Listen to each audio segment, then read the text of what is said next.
जी हम डिस्कस कर रहे हैं कैलकुलेशन ऑफ पार्शियल प्रेशर। हमने डाल्टन्स लॉ पढ़ा था। डाल्टन्स लॉ में हमने ये पढ़ा था कि अगर डिफरेंट गैसेस का अलग अलग सिलेंडर में स्पेसिफिक वॉल्यूम टेम्परेचर और प्रेशर पे गैसेस को रखा जाए और उनका प्रेशर मेजर किया जाए। डिफरेंट गैसेस अलग अलग सिलेंडर के अंदर उनका प्रेशर कैलकुलेट किया, उसको सम किया, फिर सारी गैसेस को जिनका पहले प्रेशर मेजर किया था उनको एक ही सिलेंडर के अंदर रख लिया और अब प्रेशर मालूम किया।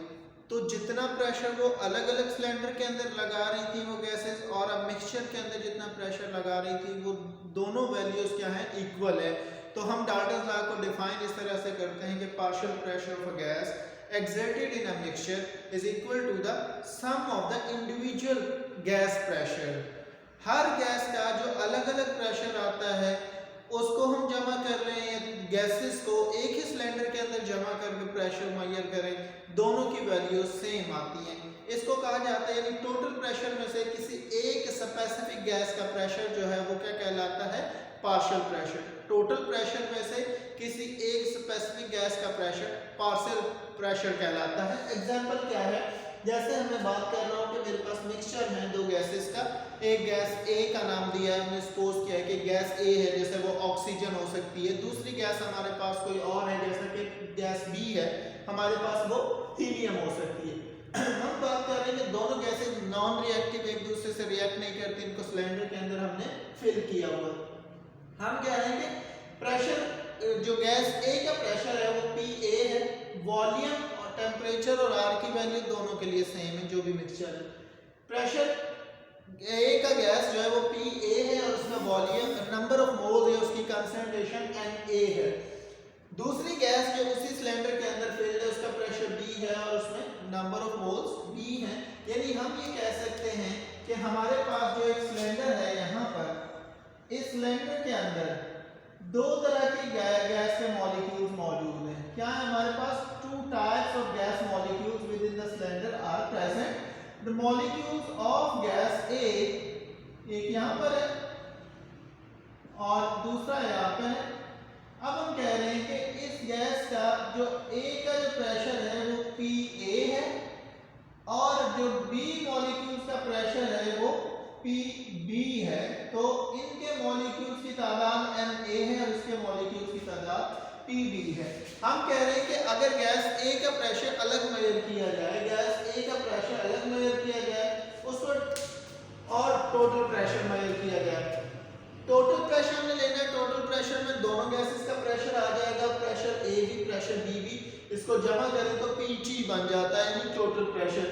नंबर ऑफ मोल्स ए और नंबर ऑफ मोल्स बी यानी दोनों गैसेस के नंबर ऑफ मोल्स को जमा करें तो एन टी बन जाता है। अब हम ये कह रहे हैं इन दोनों प्रेशर्स को हमने जमा कर लिया तो प्रेशर ए का, गैस ए का जो प्रेशर है पी ए, ये जो इक्वेशन है ये वाली जिसको हम कह रहे हैं वन, इसको हम कह देते हैं ए, इसको हम डिवाइड कर दें एक और इक्वेशन से जिसको हमने नाम दिया है सी, यानी गैस इक्वेशन ए जो है जो कि गैस ए की है उसको हमने डिवाइड कर दिया है एक इक्वेशन सी से जिसमें टोटल प्रेशर है। जब हम डिवाइड करेंगे तो वॉल्यूम चूंकि दोनों का सेम है, ये क्या हो जाता है, यहाँ से ऑफसेट हो जाता है, ये वैल्यूज भी सेम है, ये खत्म हो जाती है, क्रॉस हो जाती है। तो हमारे पास pressure of gas A divided by total pressure is equal to number of moles of A divided by total volume number of moles। तो यहाँ से अब ये वैल्यूज हमारे पास पड़ती है। इसका मतलब असल में क्या बनता है, अगर हमें टोटल प्रेशर पता है लेकिन हमें गैस A का प्रेशर नहीं पता, हमें गैस A की कंसंट्रेशन पता है, गैस और टोटल गैस की कंसंट्रेशन पता है और हमें टोटल प्रेशर पता है, तो यानी कि हमें चार वैल्यूज में से तीन वैल्यूज मालूम है तो फोर्थ वाला हम मालूम कर सकते हैं। ये पीटी को इधर ले जाकर मल्टीप्लाई कर दो टोटल प्रेशर से तो ए का प्रेशर आ जाएगा। सेम तरीके से आप इस इक्वेशन बी के लिए भी कर सकते हैं यही प्रोसेस, यानी इसकी वैल्यूज को डिवाइड कर दें किसके साथ, इसकी वैल्यूज को डिवाइड कर दें इससे, इसको ऊपर रखें, इसको डिनोमिनेटर के अंदर रखें तो क्या होगा, ये वैल्यूज जो है वॉल्यूम सेम है, आर और टी यहाँ पर सेम है तो ये कैंसिल हो जाएंगे, पी बी और पी टी आ जाएगा हमारे पास।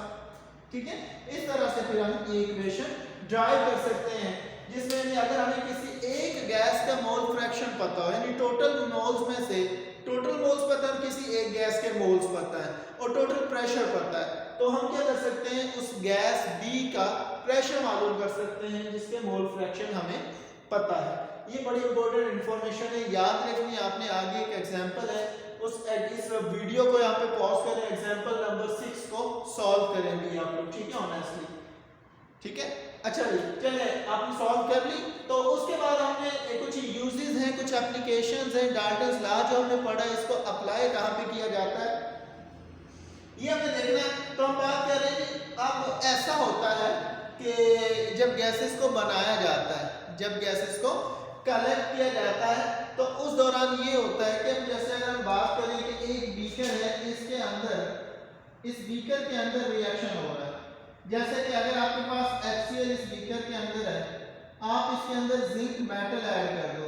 जब आप जिंक ऐड करोगे तो जिंक क्लोराइड बनेगा, साथ हाइड्रोजन गैस बनेगी। कहाँ पे बन रही है, इस सिलेंडर के अंदर हाइड्रोजन गैस बन रही है। हम क्या करते हैं, यहाँ से एक जो है पाइप निकालते हैं, वो पाइप जो है एक चाइना डिश के अंदर जाके एंटर हो जाता है। इस चाइना डिश को हमने पानी से फिल किया हुआ, इसमें हमने क्या भरा हुआ, पानी भरा हुआ है। गैस के मॉलिक्यूल जो यहाँ से आ रहे हैं, वो मॉलिक्यूल्स इस बॉक्स के अंदर चले, इस चाइना डिश के अंदर चले जाएंगे, ठीक है। और यहाँ से हमने इसके ऊपर एक उल्टा गैस जार रखा हुआ है, जार कहते हैं गिलास को। हमने एक गैस का यहाँ पे गिलास या सिलेंडर रखा हुआ है, यहाँ से निकलने वाले मॉलिक्यूल्स आहिस्ता आहिस्ता कहाँ पे चले जाएंगे, यहाँ पर चले जाएंगे। लेकिन इंपॉर्टेंट बात अब नोट करने की यहाँ पर आ रही है। इंपॉर्टेंट बात ये है, पहले आप इसको दोबारा से समझ लें कि गैस को, इसके अंदर जिंक HCl का सॉल्यूशन हमारे पास है, हमने उसमें जिंक मेटल ऐड की। हमेशा याद रखें, जब किसी मेटल को किसी एसिड के अंदर ऐड करते हैं, वहां से हाइड्रोजन गैस खारिज होती है। जब भी किसी मेटल को किसी एसिड के अंदर ऐड करोगे, हमेशा हाइड्रोजन गैस खारिज होती है। तो यहाँ से क्या होगा, जो गैस यहाँ से निकल रही है वो इस तरह बबल्स की सूरत में आगे की तरफ चली जाएगी, ठीक है।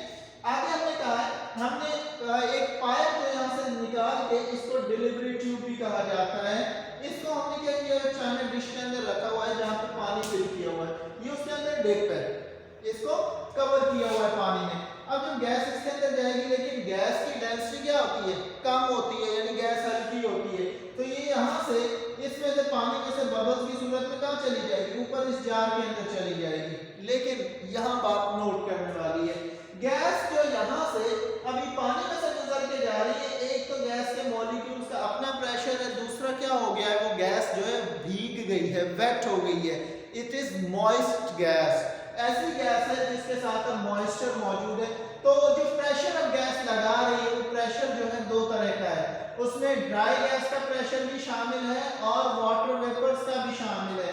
ड्राई गैस जो यहाँ से जा रही है, उसका अपना प्रेशर तो लगेगा ही लगेगा, लेकिन यहाँ से जो वाटर वेपर्स लिए हैं, उनका प्रेशर भी लगेगा और ये यहाँ पर कलेक्ट होगा। तो हमें यहाँ पे अब दो तरह का प्रेशर मिल रहा है, pressure of dry gas plus pressure of water vapours. अब यहाँ से तो जो प्रेशर हमारे पास आ रहा है, वो मॉइस्ट गैस का, यानी गीली गैस का आ रहा है, हमें चाहिए ड्राई गैस का। तो हम क्या कर सकते हैं, इस मॉइस्ट का जो टोटल प्रेशर आ रहा है, उसमें से हम माइनस कर दें वाटर वेपर्स जो प्रेशर लगाते हैं। वाटर वेपर्स का प्रेशर हमें पता होता है, ठीक है। तो जो मॉइस्ट का प्रेशर हम मालूम करेंगे, सिलेंडर के ऊपर प्रेशर कितना लग रहा है। फॉर एग्जांपल यहाँ पर मशीन लगी हुई है, वो मशीन आपको बताती है कि यहाँ पर ये 500 टॉर है, कितना है, 500 टॉर प्रेशर यहाँ पे लग रहा है। ये मशीन आपको बता देती है कि इस पे 500 टॉर प्रेशर लग रहा है। तो आप क्या करोगे, जो टोटल प्रेशर है उसमें से जो वाटर वेपर का प्रेशर होता है वो माइनस कर दो, बाकी प्रेशर किसका बचेगा, ड्राई गैस का बचेगा। ये वही कंसेप्ट है कि टोटल प्रेशर में से अगर हम इस गैस A का प्रेशर माइनस कर दें, गैस A का प्रेशर माइनस कर दें, तो हमारे पास कौन सा प्रेशर बचेगा, गैस B का प्रेशर हमारे पास बच जाएगा। तो ये चीज होगी। दूसरा ये है कि इसी का डाल्टन्स लॉ की एक और एप्लीकेशन है ब्रीथिंग के दौरान, सांस लेने के दौरान। अब जब हम सांस लेते हैं या गैस को बाहर निकालते हैं, अंदर ले गए, जब गैस को बाहर निकाला, इस दौरान भी इसकी एप्लीकेशन है। किस तरह से देखें, अब इन्वायरमेंट के अंदर ऑक्सीजन भी है, नाइट्रोजन भी है, कार्बन डाइऑक्साइड गैस भी मौजूद है, लेकिन हमारी बॉडी के अंदर ऑक्सीजन इतनी आसानी से क्यों चली जाती है, हालांकि नाइट्रोजन 78% है। इसकी वजह यह है कि ऑक्सीजन का जो बाहर प्रेशर है हमारी बॉडी के, जो बाहर जो ऑक्सीजन का प्रेशर है वो है 159 टॉर। कितना होता है? 159 टॉर। ये वैल्यू याद रखनी है। ऑक्सीजन का बाहर जो प्रेशर है वो 159 टॉर है। लंग्स के अंदर प्रेशर कितना है? 116 टॉर। तो कम कहां पे है? लंग्स के अंदर, हमारे फेफड़ों के अंदर जो प्रेशर है वो किसका? ऑक्सीजन का कम है। तो क्या होता है फिर?